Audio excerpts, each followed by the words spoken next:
Hello, welcome to Staring Down the Storm, Autism Advocacy in America. I'm your host, Tabitha Ziegler.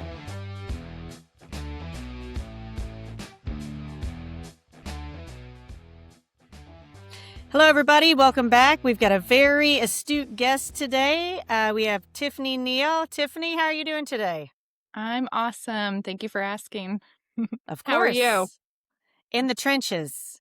Always. Literally in my closet, which is hysterical for a gay person. You know, I've got my computer on a diaper Box and box. wall. Yeah. I've got my computer on a diaper box because two of my kiddos are done with ABA, like all the restrictions in Indiana and all Mhm. that. They were like, right, we don't have enough time within that 3-year cap to continue services throughout the summer. I was like, right, when will they be done? They're like, May 22nd. And I was like, okay, then. And so now I've got two at home. I think one of them is watching Gabby's Clubhouse and the other one's watching Mickey. But, Got it. if you ever hear any background noise, see any flying monkeys, then those are children, you know? Yes. I was on a call But, yesterday and someone had like the wheels on the bus going on in the backdrop. Like their kids mhm, were also at home. So yeah. we have the rhythm of our life in the backdrop when we're working or connecting virtually. So Yeah. Well, I think that's actually very timely, right? Considering some of the cuts that we're making in Indiana and how families are having to reinvent the wheel, if you will. So Mhm. we'll let you walk us through a little bit of your background story and how you began doing what you're doing. Sure. So not knowing how far back to go, but in the same regard, Where are you from? I Let's will start there. Yes, so I am from very rural Indiana. So I actually Mm-hmm. live in Henry County, so east of Indianapolis. Even though, for the last almost 20 years, I've worked in Indianapolis and then we expanded in the last year to Bloomington. And so my family and my village is here in Newcastle. And so I have Mm-hmm. commuted. That's just part of who I am. But I will say from here, I had worked just south of where I'm at for about 9 years in the schools. And that's kind of what led me down my journey. Autism has always been a passion for me in terms of academic study, as well as serving those individuals or working with persons like yourself and helping Mm-hmm. with advocacy and sharing stories.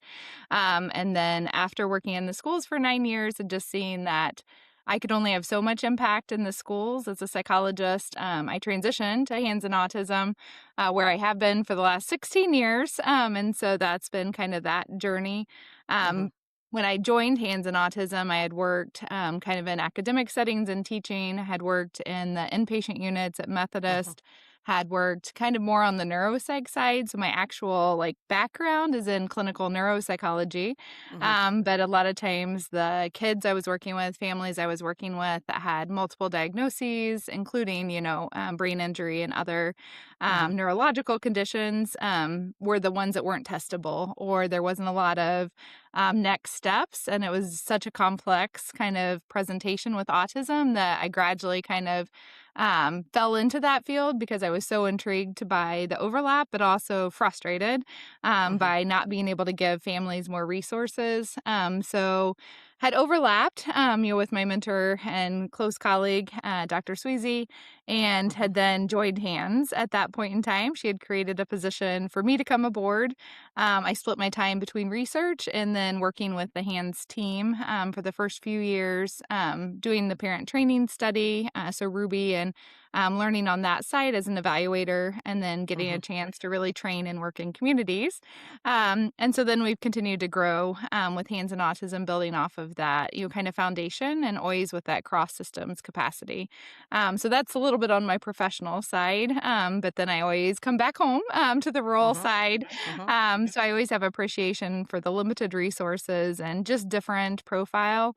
Having worked in an urban area, downtown for many years, but then also having my own, kiddos that were trying to kind of figure out what their services and pathway look like, and having worked in the schools, for 9 years, traversing that same path. So that's a little bit on the professional side overall.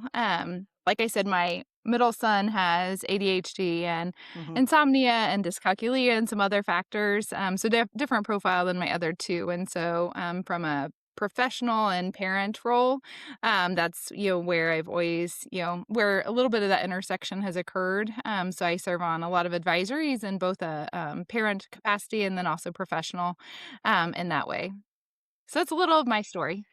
Well, I think that's great, and I think it's really valuable to have people that are originally from a rural area Mhm. that can bring that perspective into some of these organizations because I find that I'm often the unicorn whenever I'm talking Mhm. to people. They're like, "Where are you from?"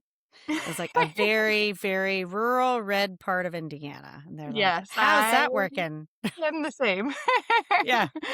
Yes, you know what you can and what you can't say in different circles, even coming from a professional lens, you get very adept at learning how to kind of, like, still maintain true to yourself, but also Mhm. still, be at the table in those conversations, so I can appreciate that. Yeah. So, let's talk about a hard topic. There's been a lot of issues coming out right now with the trans community. And I have a few Mhm, friends of mine that are part of the trans community. And I also have a son who has been wearing dresses and tutus and playing with dolls and all that since he's probably been 2. uh-huh, And right now, I find myself advocating for that community a lot. And the little bit of research that I've done has shown me that it's a pretty there's a pretty decent overlap uh-huh, with people within the autism or neurodiversity space that either self-identify or as trans or mhm, non-binary. How much information do you have on that? I think people might find that really interesting. yeah.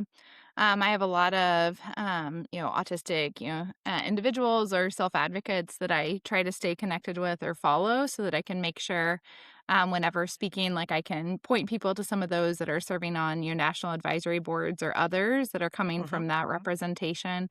I do think, that is a much higher comorbidity, and I don't mean that in a diagnostic or medical model, that's just kind Hmm. of how I frame, things when I'm looking at the whole person, and Hmm. again, it's not to, cast it in that light, but it's just Sure. to appreciate who the person is first and foremost, because I think a lot of that fluidity, is natural, and part of that just discovery, as well as I think some of the gender components are very social in nature. Even though, they're biological, I think that's also very, heavy social construct.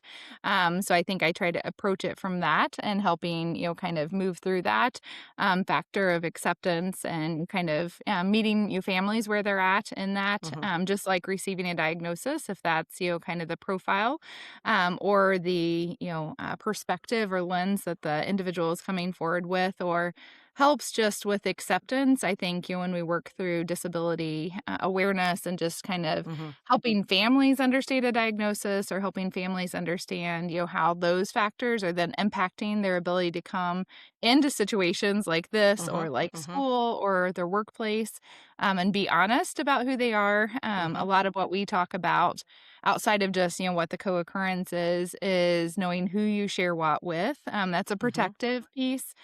Yeah. I know, with college students that I've worked with on some of those areas, part of our dialogue or part of our sessions is a lot about, not everybody doesn't need to know everything about every person.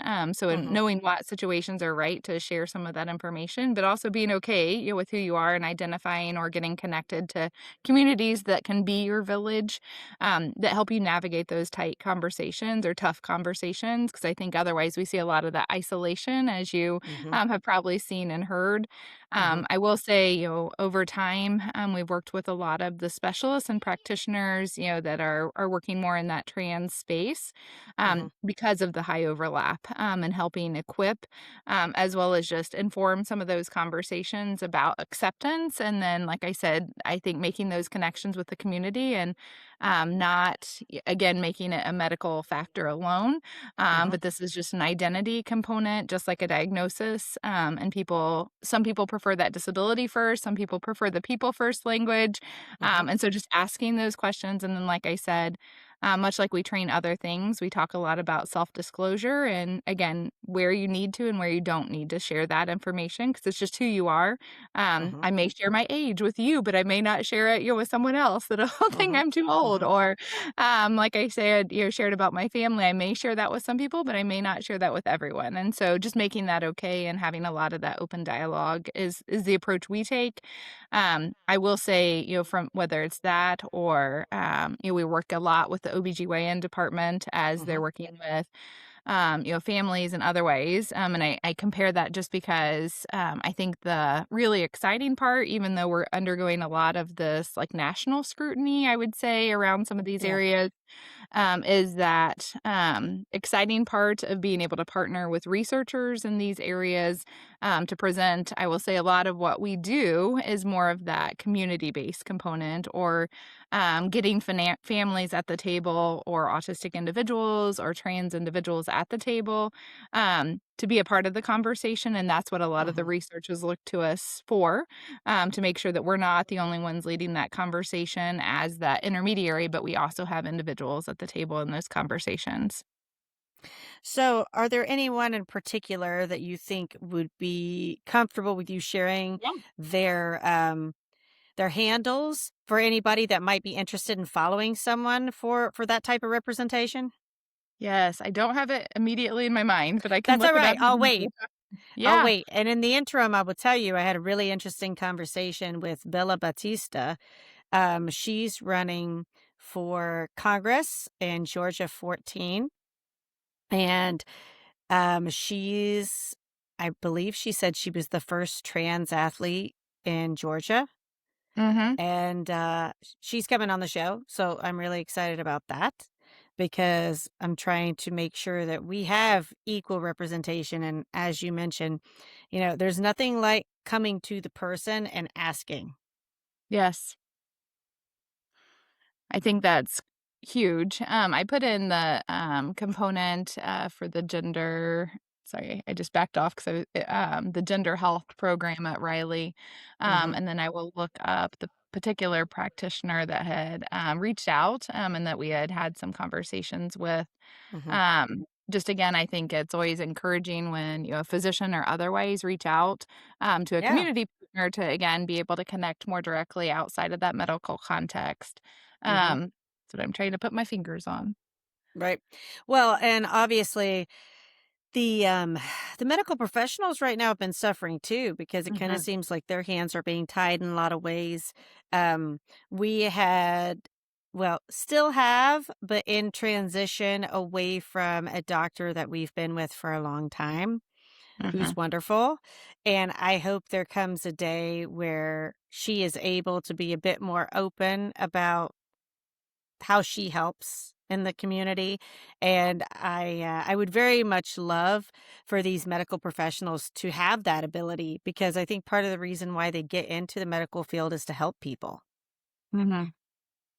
I agree. I think sometimes when they go through the training professions, a lot of there's so much curriculum, just like, Mhm, police officer, otherwise they're going through base or educator. I should compare mhm, all kind of mhm, helping fields, that there's so much curriculum to undertake, that then they're not able to always kind of learn more of the hands-on pieces or get that exposure to a diversity of patients mhm. and start to lose touch. I think sometimes with all of the changing regulations, and again, kind of navigation of funding and other ways. I know Mhm, I was just mhm, on a call yesterday where codes that we used and they had just reviewed in the fall, they are no longer codes that we can use. And so they're mhm, like, well, that sounds a lot like this. You need to be under this bucket. And so it becomes a lot of that red tape. But I will say, from the medical side, that's a lot. I just was responding to someone in neurophysiology mhm, where we've been able to train. So they do their job, but then we're able to come in and kind of train them and provide supports and things of that nature. mhm. So I think it's them trying to do, but then also having to meet necessary, units and, billing codes and such as they Right. undergo their own cuts. Mhm, So it's mhm, definitely a hard balance in, the helping professions right now. mhm, mhm. I'm curious, this is gonna be a controversial one for some people, but I like to ask stuff like that. How do you feel about, universal health care, Medicaid for all? Yeah. I mean, I think I am definitely a prevention approach type of person. Mhm. So those are things that I'm definitely supportive of, in that, the Especially with collective. issues like this. I'm just Yeah. curious. I think, from what I'm seeing and some of the roadblocks that are put in place, I wonder if it might not untie some of the hands that are being tied right now. Yeah. I think, we just submitted a proposal earlier this spring to the Department of Justice in regard to some of the wandering and elopement areas, and that it can't be one agency. It has to be Mhm. a community approach, not only in devices or education, or part of that was also being able to recommend swim lessons and having Mhm. those so that we Mhm. can teach water safety. So multiple prongs, but one of them was that there has to be a community network, which Mhm. again, kind of, while not the specific question, I think that Sure. the more that we can support each other in that universal access, the less stigmatized and the less kind of barriers we put up, so everything is Mhm. more accessible. Because I think with all of the cuts that are going into place, people are falling off of insurance, or people aren't Mhm. going to access, or I will say in the work that we've done with the state psychiatric hospital network, Mhm. and I've continued to see this, are more are lower representation groups. So whether that's minorities or Mhm. persons that are more in that immigration kind of status or pathway, are very hesitant to come to community tables, or to engage others, as we're Mhm. encouraging this building your village. And that was even before Mhm. current guidelines and current regulations, where now they are, kind of Mhm. then more likely to be detected or Yeah. scrutinized. Previously, it was just a difference in cultural pieces, that Mhm. they didn't have as big of a village as maybe we have, and being more Mhm. of like our mainstream or more, again, Caucasian population. And so those were, factors, but I think universal healthcare makes it kind of Mhm. more balanced and equal. Right. Did you hear that little rhino running through the hallway? I was like, I hear him coming. That's in the field, right? Yeah, Right there. absolutely. I was like, hold on a second. Who's that? What happened? Are you fine? Yeah, he's Just got letting you know. a little bit of attachment issues here. What happened to you? I think you're all right. Here, I'm right here. He's like, where did you go? Oh my God. Oh my You're God. in You here in weren't the right in closet. my eyesight. I was trying to Aw. hide. Love you, but I was I also love trying to that. get some privacy. Aw. This is That typical for balance. autism parents, though. And You the are the one that, security. yeah, and the one that uses the AAC device, who's also, limited language, Yeah. he's the one that very much now he's like always wanting to know where I am. Yes. Yes, it's funny. There was a kiddo that I was evaluating in a school this year, and that's part of what we talked about is he and his dad have a really universal language. And so Yeah. we were talking about how we can translate that over, because things he does with Hmm. dad, to show empathy or show compassion, like he'll put his Right. head up to his head, and we haven't taught, or the school Yep. teachers know that. So then it appears with headbutting or others. And Hmm. so we were just talking about, some of the unique ways that communication is shared and how to better expand his Yeah. communication repertoire across settings. So Right. I can Yeah. appreciate it's special. 100%. And I've got one too that has behavioral issues, which, he's staying longer in ABA because of that. Um, but we're making plans right now to figure out what happens after ABA. Yeah. Like how is public school going to look? And how is IEP going to look with public school? Actually, I just heard about another school, TC. Now I have to look on my phone because I can't remember exactly. Are you talking TC about teachers Harris. or TC Harris. Because someone was telling me about if you have someone that has extreme behavioral issues, like essentially we were having that conversation of what next, right? Like if you have a child that either is not accepted well into the public school system and is struggling, like how do you deal with that? Have you ever worked with TC Harris, or have you heard anything about them? Um, without kinda, speaking specifically about schools, we've worked with them Right. or overlapped, some of those Okay. when your districts have worked to transition students back, so I've only had limited exposure, with some of their day programs, rather Mhm. than their full continuum, I and go then, like watch I said, TV. transitioning a student back who was ready to transition back to our high school, Mhm. so we had, worked with their director and then the school's director and teachers, to then help with that transition. Mhm. That's one of the things that we do when schools are working to transition or build I go capacity around watch individual TV. student needs is that Yeah. we can go in and help put that programming in place and train the staff, Mhm. which is fun because it means that we get to take kind of evidence-based practices, but help them Right. understand what it can look like in their setting and for that student to then transition back. So for TC Harris, that would be kind of the primary exposure I've had. I Mhm. will say I was trying to think in that kind of neighborhood or in that, Yeah. area of the state. I haven't had many others that have overlapped. I'm working with the co-op up in that kind of further north region, Mhm. to look at, and they have, a broader continuum, but I think what you were speaking about earlier about, rural, versus, Mhm. ones that are even around, urban areas like Lafayette or Fort Wayne that Yeah. are a little bit larger than some of our rural areas. I Again, they watch usually will TV. have a bigger continuum. So I can't speak specific to that school, Mhm. just because I only have Mom, exposure with that I one student. watch TV. But I Right. know different ones have different continuums or different partnerships. But then there's also been great, movement within rural schools to, build their capacity I with watch the Yeah. inclusion, TV. so that they're not only able to serve your kiddo, but then also others Miles, as I part of Right. their watch IEP TV. requirements. Mhm. It's just it's an interesting conversation, and that's why I brought it up because you're a knowledgeable professional, right? I was like, nobody wants to have those types of hard conversations about autism, and nobody really wants to have any conversations about autism anyway, especially in rural areas. It's Mhm. like, is something wrong with your kid? Is there not something wrong with your kid? Um, just now, autism is not as taboo as it was, Yeah, but that still doesn't mean that, like, people are wanting to come around or wanting to be friends or that you're having play dates or anything like that.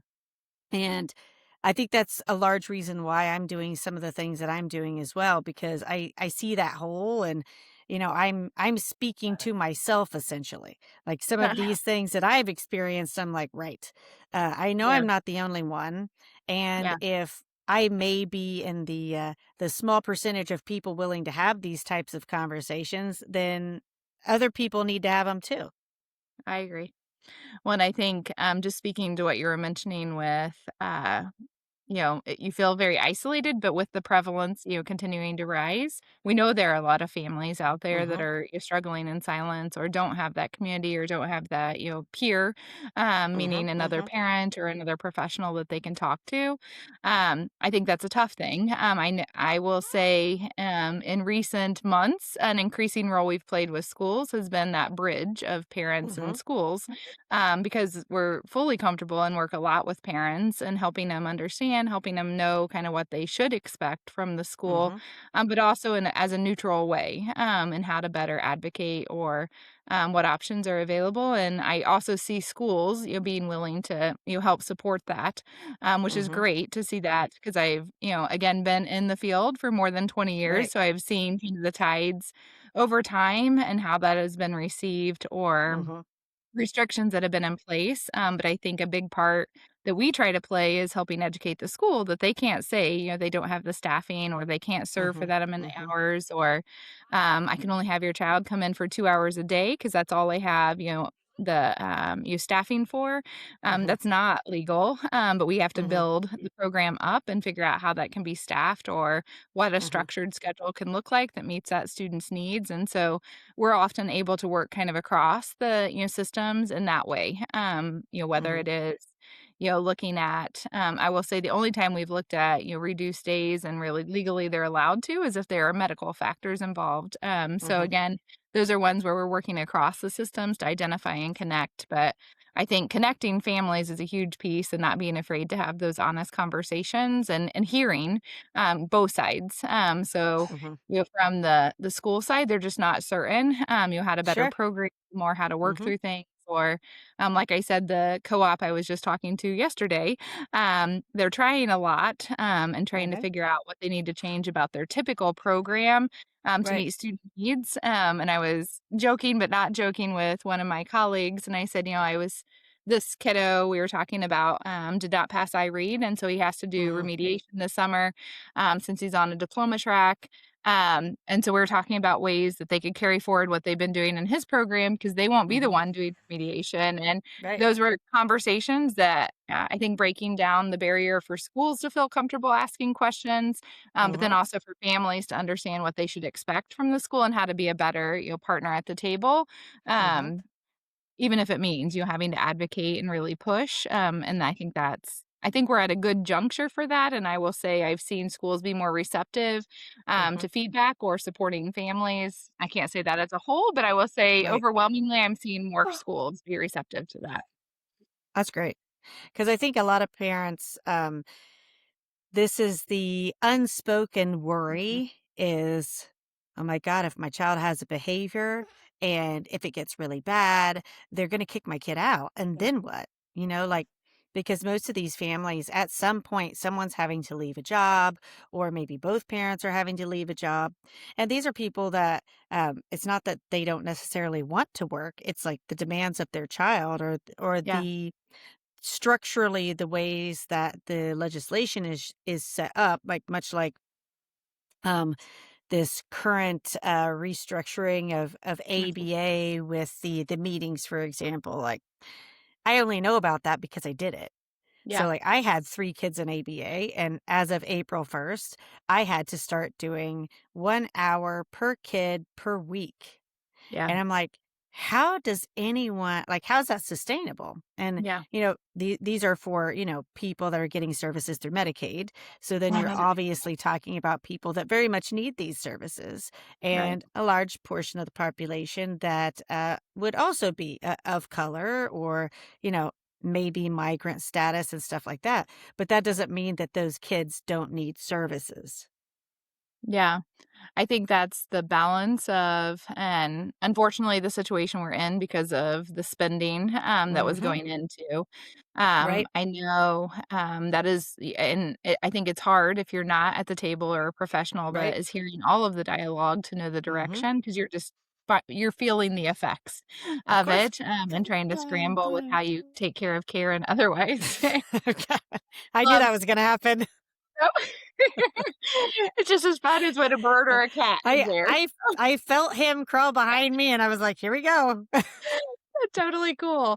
I went Yep, through all of COVID with all 3 of my kids, like, in the backdrop at different points, so now they're a little bit older, so they all kinda yep. stay in their spaces, but Well, I've tried really hard to keep my kids off camera just because, Yes. obviously there's a lot of bad things going on right now, but I knew it's inevitable because I'm a single They're a mom. public face. Yeah, I mean, I'm a single mom and, my parents are older and they can't watch. I mean, realistically, like, this is why you can't get babysitters for kids that have autism and other disabilities, right? Because it's not that they're bad kids, but it's just like people have their reservations and sometimes they're high energy or, Yeah. high behavior. And yeah. Yeah. Yeah, So no, what are I you gonna get it. do? But I'm gonna It literally also have a shows a very monkey. real presence of what Yes, the I'm gonna have a day-to-day looks monkey on my like. back probably the majority of this interview now. It's okay. It'll be I get the that. Mommy and Koa podcast.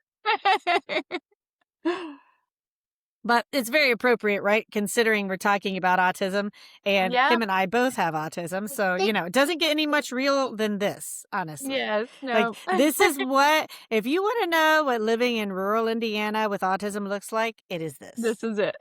Yeah. I value that, and value the real kind of authentic kind of face behind it, that it's just life. We don't all have, like the perfect, where you do drop them off and pick them up. And I think it's, I will say, if nothing else, I was just, again, I was talking with vocational rehabilitation yesterday, and Uh-huh. we've been a vendor, for 12 years to try to meet the increasing needs on the work side. Mhm. And they were like, well, our codes have changed. I'm like, I have experienced like 6 different rounds, I feel like, of changes, even Mhm. on that adult side. So Mhm. I say that just because as families, it's tough, and I think having to be agile and like you were mentioning with holding a job and having kiddos, that have higher support needs or, Mhm. federal regulations impact what Yeah. your work schedule can be. It's hard. Um, Well, because if you think about it this way, right? Like any given adult, once you if you can, which technically you're supposed to get FMLA, right? Because it's mhm, federal. Once you fight through all that to get FMLA, and then once you're out of FMLA hours, um, yeah, like you're scraping the barrel yeah, because once you're out of vacation time, FMLA, or if you don't have anybody else to take these kids to a yeah, doctor's appointment, back and forth to their therapies, to their ABA school appointments, and that's not even getting into if they have a behavior, if they yeah, refuse to go to school. Like I have one sometimes that's like, no, I'm not going. Like yeah, we literally had to carry him into the school the other day. And so, like, trying to explain this type of situation to people, especially legislators, right? Like, yeah, I would say, now that I've done that and sort of seen how the sausage is made, if you will, yeah, it makes me feel like there's even more need to have that type of representation.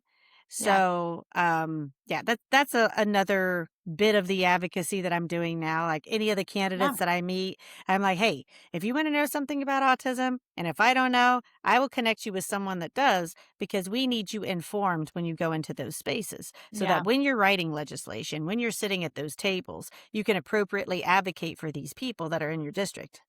Well, and you have I think one of the things when you look even at the research in terms of what changes outside of just knowledge, like their actual perceptions and understanding, is when they have, a person or a kiddo or a situation like in their mind, in Hmm. addition to those sound bites, with data and other ways, but when they actually see, the families or the kids or the adults advocating, that makes it even more real. So whether you're training first responders or talking to legislators, they can read briefs or have, their staffers, help with Hmm. that. But if they hear the stories or, like I said, see the kids and adults, it just makes it more real. Because otherwise, they're, I think, too far removed sometimes, unless they Hmm. are a parent or individual themselves. So I Hmm. appreciate you putting yourself out there. I know that's not always like what people opt into, but it's the path that some find Well, themselves in. I wouldn't have thought in a million years that I would have did what I did, honestly. Like, if someone would have said, even 2 years ago, Tabitha, are you going to run for Congress? I'd have been like, are you crazy?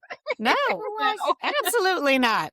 And then we just came to a point where I was like, is anybody going to do anything? Like, Yeah, I'm that person at the end of the day. I'm like, who's going to say something? Who's going to do something? Like, I'm happy to no, support you, but like, someone has to say something. I And it agree. just got to the point where I was like, right.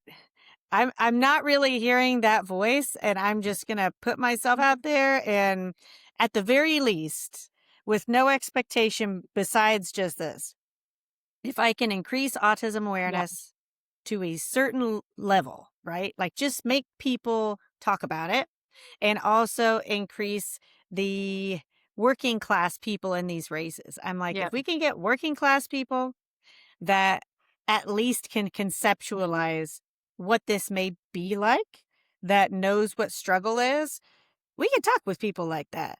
We can say, yeah, hey, like you've got an auntie or a grandma, like someone in your family probably has a disability. right. Someone in your family has probably been a caregiver. Let's branch off that. Like it's not such a hard jump then when Yeah, they have that in their arena. yeah. I think that degree of connection and helping them connect. I mean, at some point, all of us will have a disability, whether we're living life 100%. with one now or it's coming down the pipeline. But I think Hmm. making it tangible. I will say, it's funny. My husband used to be an educator and now works in insurance, like farm and crop. And All right. every day he comes home, and I forget what I was mentioning before he left this morning. He was like, I was with an agent, and He's a Mhm. farmer. We went out to a farm and his middle son, has Mhm. like every Yeah. day he interacts with someone that has some autism connection. Mhm. And so I think, and those are the people that, aren't at the table, but when you're Mhm. at the table sharing your voice, you're representing them.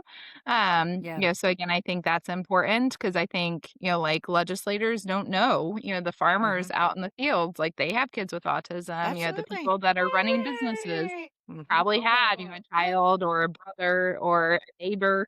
And I think the more that people see that that's a role they can play, the more they come out and are, kind of part Yeah. of that community. Well, it's interesting that you mentioned that because whenever I was out on the campaign trail, I had several people come up to me and they'd be like, "Oh, my cousin has autism, my brother has autism, my son," and you really just see when you start to have those Mhm. conversations, it just opens a door for people, right? Yep. And I always tell people it didn't have to be me, but it had to be somebody. Like Yep. there had to be somebody that started ringing that autism bell that loud on that scale, right? I was like, Yep. "Hey, look over here. Like, don't forget these people over here." No, I agree. I do think it's one that, over time, obviously the prevalence has impacted the amount of voices, but that it's also such a hidden disability that oftentimes you don't understand. Right. Part of what, we've had a chance to do within the university has been able to also work with professionals that get diagnoses in their profession or as they're going through Yeah. their pre-professional training, which I think increases their understanding, but also the likelihood that they'll be at the table advocating as well. Right. But I think again, it's that seeing the multiple faces of what before was really seen as a hidden disability, because Right. there's so much. And I use masking lightly, but Right. the social norms of different settings, and so you wouldn't even know, if you're sitting by someone at church or you're, Mhm. across from the person at Applebee's, Right. but they're everywhere, and so Yeah. I think making those connections and helping people feel comfortable one of the global kind of marketers that I was talking to the other day, he's like, I just do this on the side in terms of helping autism, groups or centers Mhm. because I have a Mhm. neighbor that has, Mhm. profound autism, Mhm. and we've had a powerful connection. So, like you said, the Mhm. more that voices are out there, and the more that our kids are visible, and the daily day in and day out, Mhm. demands on anyone are more visible, the more people feel connected, and want to kind of extend into that area. Yeah, I think you have 2 monkeys Yeah, now. I've got one with no shirt too, so hold on. Hold that thought. I'm gonna get a shirt on this one. Hey there. Hey. So sorry about that. I was like, hold on, what happened? I had to Oh, no, do no. diapers and shirts and It was a good yeah. reset, huh? Yeah, total reset. I was like, It's "Whoa." just the And, reality. she stole my box. So, she had to have the box for the toys, and I was like, "Fine, no Oh, problem." I was that like was your desk, I was right? like, "The box is my table, but no problem."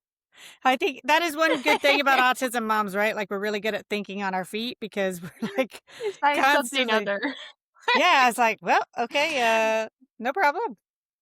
But I suppose No, it's we that always way in your joke field that as well, right? Like, I would yes, imagine it's the same we at always hands and joke that that autism. should be yeah, you have to, we always say we joke that you have to have, like, an agility and executive functioning test. I think you Yeah. acquire those skills as a parent, but, stepping into that role, like having to problem solve or troubleshoot or, be able to think about how to, like, regulate or other things in the moment, so you have to be able to do that, and model that, for those Uh-huh. that you're training. So, if that desk wasn't working or maybe got moved in some way, Right. then how are we gonna continue this work? Or how are we Yeah, gonna you meet them where they're at.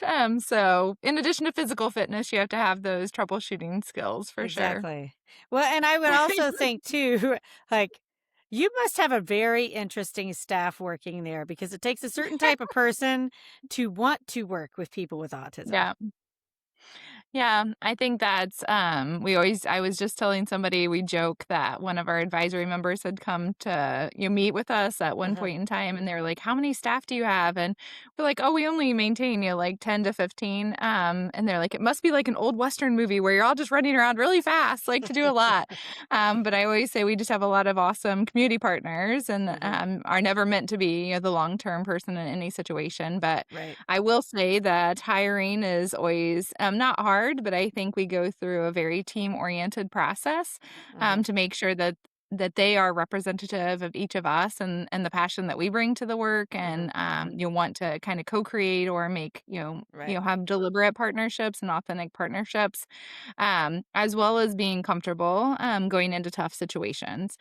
So never coming in as kind of the expert, like we're not coming in as the experts, but just people Mhm. that similarly have experience across a lot of settings, Right. and are okay working in those, and agile and, able to kind of listen before jumping in, and also, working with very diverse populations. So I will say it takes a unique person. We have an Mhm. amazing team, and we had just brought on a Mhm. couple of new trainers with the transition, and we'll be Mhm. bringing on more this summer with some of the Awesome. expanded work that we'll be doing, Mhm. just to help, and telling stories and doing other components. But also, I will say some of the roles that I'm adding this summer are to help families Yeah. navigate the many systems that, like you said, if they're not, you or maybe before they were going to ABA all day, and now Uh-huh. you need a Uh-huh. hybrid, Uh-huh.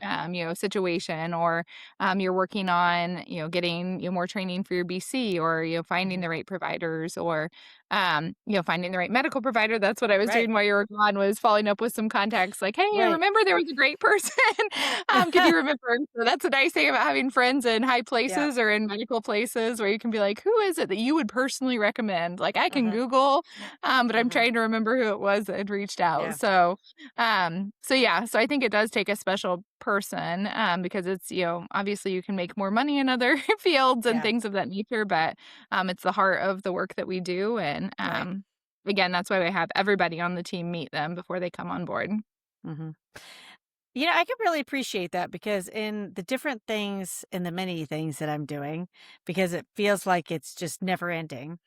I'm Mhm, always that person that's like, right, okay, here's this problem to solve. mhm, My issue or drawback is boundaries. And I mm, find that a lot of people struggle with that with autism. And part of my shtick was social justice. Like, that's essentially how mhm. I got my diagnosis, which makes perfect sense, especially that I, quit my job and decided to run for Congress because I thought it needed to be done, you know? Someone else is Uh, gonna do your grade too, right? yeah. And, I like people like that. Like, they don't have to be Yeah, autistic, obviously, but yeah, I do find that in the spaces and the places that I'm in, mhm, the people that are really digging in either are part of the neurodiverse community, have a very close family member, like maybe a partner or a child, or like there's mhm, some motivation there. Like they have somehow been exposed to this like extreme sense of social justice and they can't yeah, look away. And that is what I'm noticing a lot is just like, oh, there are more of me out there mhm, in some capacity, which gives me hope in some of the arenas that we're in and trying to yeah, make the change that we're trying to make. yeah, yeah, I think, on the, interfacing, from the ground, all the way down, and working with Uh-huh. individuals up to families to, professionals in the field, or, in schools or otherwise, Right. I think having a personal connection, whether it's a neighbor or a family or yourself, I think it's also, among professionals, whether they have a direct or indirect connection. It's Yeah. also the ones that are okay, you're recognizing the inequalities, or that we can do better, Uh-huh. and that we can Uh-huh. also sit side by side at a table, and we don't feel, that we are in competition. I Right. think that's a big piece, having come from, different circles where there's a lot of competitiveness. Yeah. There's a lot of work to be done, and Mhm. feeling like we can do it together is an important kind of personal trait that we look Mhm. for.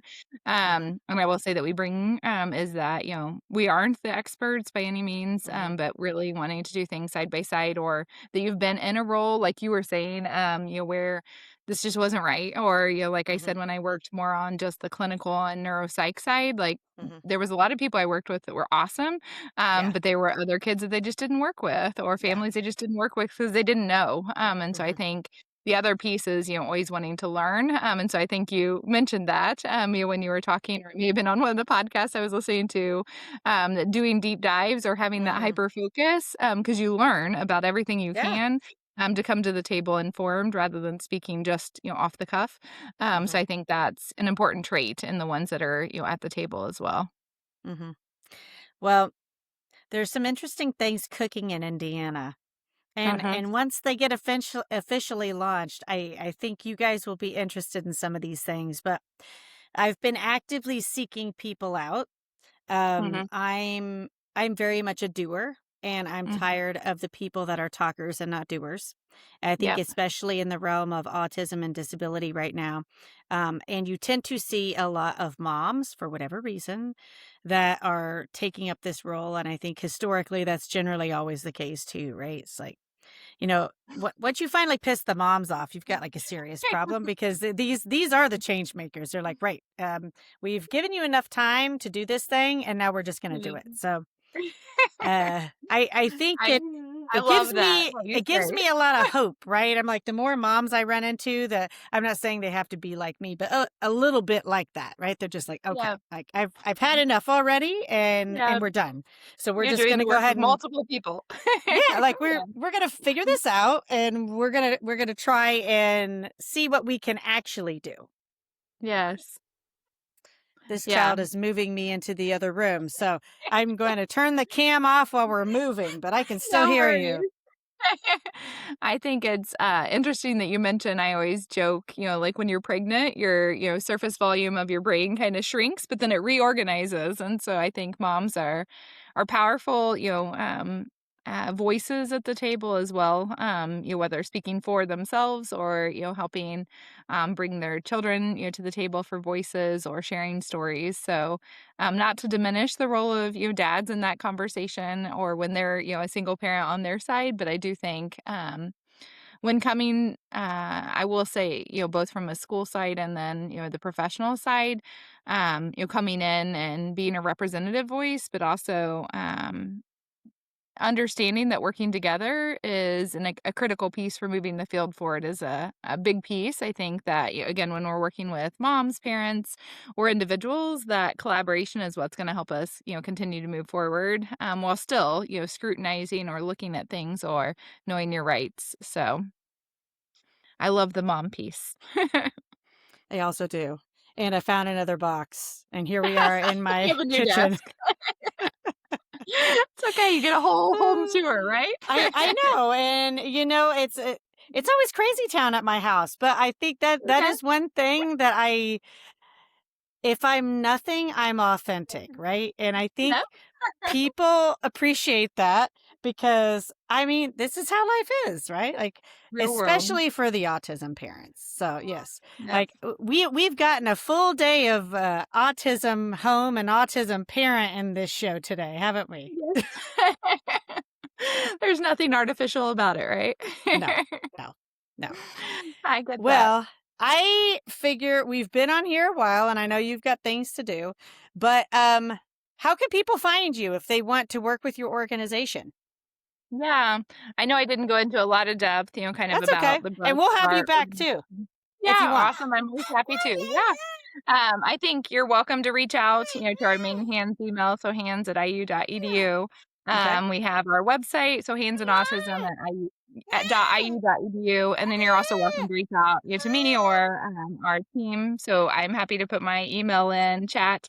And then Yes, once I hear back from my do that. colleagues, I'll share the contact that we were looking for earlier with your question. But I'm always happy to connect with individuals or families or schools or others. Great. You may be looking for partners or just looking to expand their capacity, or even to be a representative voice. I know you've been involved in our Echo series that Right. we run every Friday. And that's a huge piece is, bringing, individuals like yourself into the conversation, Mhm. and empowering, those voices so that your stories are the ones that people are hearing, and being able to have that perspective. So again, reaching out through any of those avenues. I will say we're also very active on social media. So under at Hands in Autism, we do post on Instagram and LinkedIn and Facebook. And then I always encourage people. I try to, especially on LinkedIn, share articles that I think are relevant to some of what Right, we were talking about today. right. Before getting on, I had just shared two on Facebook that were tied to whether gen ed is the best place for your kid, and thinking Mhm. about that, or co-regulation and having to meet your Right. kids where you're at. So I think social media is another easy platform for a lot of Mhm. parents and individuals as well. Well, I want to give you the opportunity to talk a bit about yourself too, because it takes an exceptional person to do the type of things that you're doing, and I very much appreciate that. So, I know Absolutely. we've talked about a lot of things on this podcast already. Mhm. And what do you want people, if they don't remember anything else about this podcast, what do you want them to walk away with knowing about you, Tiffany Neal, that works at Hands and Autism? Yeah, I mean, I heard you ask that on some of your other podcasts, And so I you're at like, least don't ask figured. me that. No. It's funny because I, knew that was something, and then I was like, I will say I'm a very empathetic person, and that's not, my answering the question. But I will say that, I say it just because when I reflect on this, then I get emotional, versus my, like, professional hat. Yeah. And so, that's why I was like, "Okay, I need a strategy for when she asks me this question," and it's not, for any, kind of anything other than the fact of, the amount of passion I bring, Yeah. to what we do, and sorry. That's okay. Never a good, like I'm never a good thank you, like, at the end of our trainings, Yeah. they're like, "Do a big summary," and I'm like, "But I'm just thankful for all of it." So Yeah. I'm thankful for, so when you think about, kind of what I bring to the table is, like, a Hmm. true passion for working together, and respecting, the kids that we're here for, Hmm. so I think that's the biggest piece. So I'm a doer just like you, Hmm. and I hate going into situations where the towel has been tossed in. Yeah. So Well, I that is appreciate my that. emotional end. And Like it's I said, I can okay. prepare. I'm just that kind of person. So Yeah. I'll do the work of 5 people, and my family knows that as well. So I would say that is kind of who I am and how I lead the team, and who I look to have on our team. Hmm. Well, I value that, and I also appreciate the tears because I think this is something you have to understand about rural Indiana. Like, these are tough Uh-huh. folks that care a lot, and they generally hate crying because they see, like, Yes. we've kind of been taught, like, crying is a sign of weakness, but we're Yeah, not me weak too. people. So by the Yeah. time that you get to the choked up part where you're like, "I'm trying not to I cry," know. it's like, hold back the tears. Yeah, I get it. Yeah, And no. so I think that actually proves to people that you are very genuine and heartfelt. And especially for people from Indiana, the minute that you have someone working in a position like you are and they start to tear up and they're talking about like community building and compassion Yeah. and caring about the people that they're working with, that just speaks volumes to your organization. So I appreciate your tears and thank you for being vulnerable. Thank you. I will always come to the table, for any kid and in a collaborative way. And I think that's, why I get emotional because I joke, and this is not to sidebar. I know you're kind of closing, but No, it's I fine. was We could thinking keep when our talking. My admin. child here, I thought he was going to go full meltdown, and I was like, I No, better let her no. go. So I was telling what our admin assistant, I'm like, I spent like 12 hours on that report because I was trying to find the right resources for the Mhm. school to help the Mhm. family. I'm like, I'm only billing like 2 hours for because that's how long it would Yeah. take me if I did it without it. But I think I'm just wanting people to have direction, and if they're bringing us in, that means they're in a tough spot. Yeah. And I respect that, because it usually means an added cost, and so Mhm. we want to make sure they get what they need.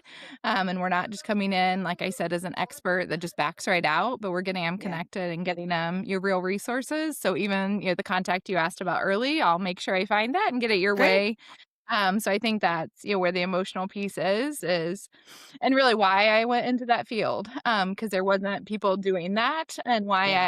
I, really appreciated what Hands on Autism was doing and have Mhm. looked to carry Mhm. that forward. So Well, I think that's great. And, I would love to have you back sometime if you wanna come back, absolutely. because I think I've there's prepared probably myself for here, but I'm also comfortable with any and all questions, like I said, because I know people won't always answer them. So happy to join anytime. well, and I very much appreciate you, being open and forward about the trans conversation because, Mhm. I don't think it's a good sign of a person if you throw people under the bus. And Absolutely. so I don't like a lot of the things that I'm seeing now. And because I was raised in rural America and because I'm from the Bible Belt and because I'm of that generation that was Yep. wearing the WWJD bracelets and all of the things, I took it in, like, it became personal. So now my impression of what that means walking into my adult life, right, Yeah. is if you gathered anything from the upbringing in your faith, Yeah. you should do what Jesus actually said or taught. I And agree. that's not taking away services, benefits, taking away things that people need, or taking away things from people that are suffering. I agree 100%. And I think that individualization and appreciation, for people who they are, and where they find themselves, but also, I will say, and not to diverge into whole other topics, Yeah. but part of, where we're going in the next year and in, kind of expanding is representing more of those, diverse populations. And I will say, I've connected with the CCBHCs, so the comprehensive clinical or community behavioral health, mental health centers, just to see where they're at in serving, Mhm, autistic mhm, individuals or IDD, or other, aside from mental health and substance abuse, because those are chasms as well. And so I mhm, think, mhm. I will say a good amount of adult clients that I work with are experiencing mental health challenges secondary Yeah. to autism or other disabilities because of not being heard or not knowing, some of what I was mentioning. And they often are, more gender fluid or otherwise. And, Mhm. so I don't, doubt any of that, but I think being representative, being willing to have those conversations and bringing Yeah. people to the table that are representative are important Yep. components for sure.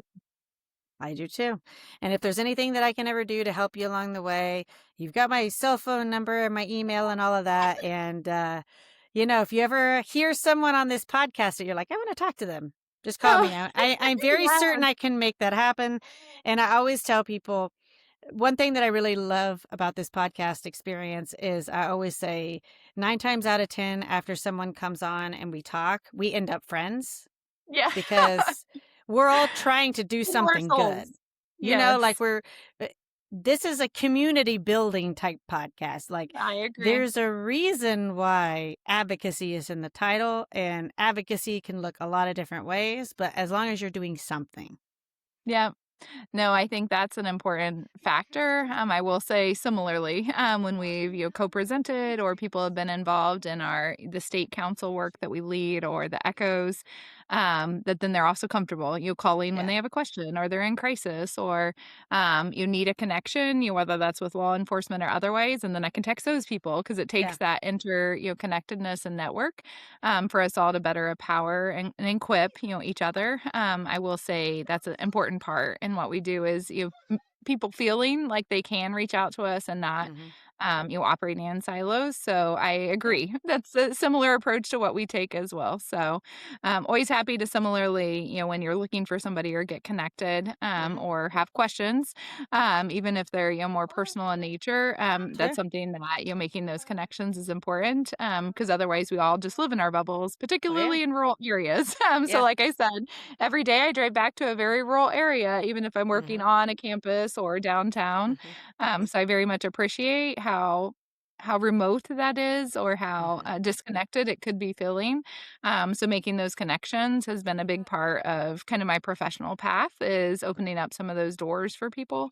Mhm. And it was something that, we continue to do to make connections Yeah. and that piece. That's great. Well, this is gonna sound a bit corny, but, it just keeps playing in my mind, like, I remember remember when people used to say, "Teamwork makes the dream work," Yes. and that just, like you're talking and, like, that's just, like, burning into my brain, like Oh. but I'm really so thankful for the work that you guys are doing, and I was thankful for the opportunity to come on the Echo series, and, Mhm. you guys are doing good work, and I just want to give everybody the shout out that they need. Like, Mhm. not everybody is genuine in wanting to help the autism community, but I truly believe Hands on Autism is. So that's why I think this conversation is so important.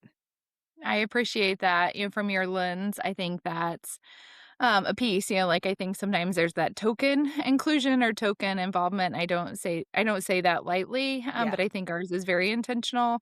And is what I was mentioning early on, even with the trans conversation, is that I Hmm. think even researchers represent that in terms of what we're working or have had as central to our mission, is making sure we're teaming appropriately and not just in a token way, but very Hmm. authentically, from design to looking at your proposals or other things. So I would hope that you would want to be a part of that circle Yeah. of who we include as kind of our advisory or co or colleagues at the table and carrying forward. So if nothing else, I think that's something I do pride ourselves. I would say, and I again don't say this lightly. I think out of the disability fields, autism is one of the most controversial, Yeah. and everybody isn't always coming to the table authentically, and again, I'm not, meaning that in any way negative, but just in trying to encourage more honest and authentic collaboration because there's Hmm. a lot of work to do, Yeah. and so I think,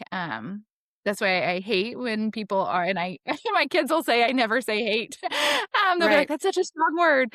But I do not like, when people come in and they just wanna be adversarial versus, like, an Mm. open and honest conversation about how we can work together or what we're each contributing or, Hmm. I know ABA is one thing that's Sure. hotly in the field, Yeah. and I will be honest, I've had conversations about, doing sessions on alternatives to ABA or things of Sure. that nature, and, I'm never gonna be an, anti-ABA. I agree that ABA has grown. I agree it Hmm. came from it's been a money-making thing for a lot of people, but Hmm. those are the things that I think, there's never a, like, outright well, there will be some things that I will say Yeah. outright are not good, but in the same Sure. regard, it's educating and understanding all of your services, Hmm. and not being able to, rely on that alone, but how do we move forward with the, regulations as you're living, Hmm. living them Hmm. right now. So I think that's the perspective we come from. So when you mentioned teamwork is the dream work, I think that's a huge part of, when we come to the table is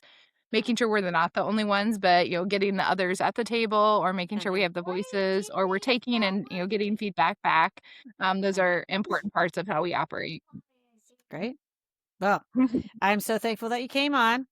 Thank you Yes. for taking some time out of your day to enter my realm of craziness.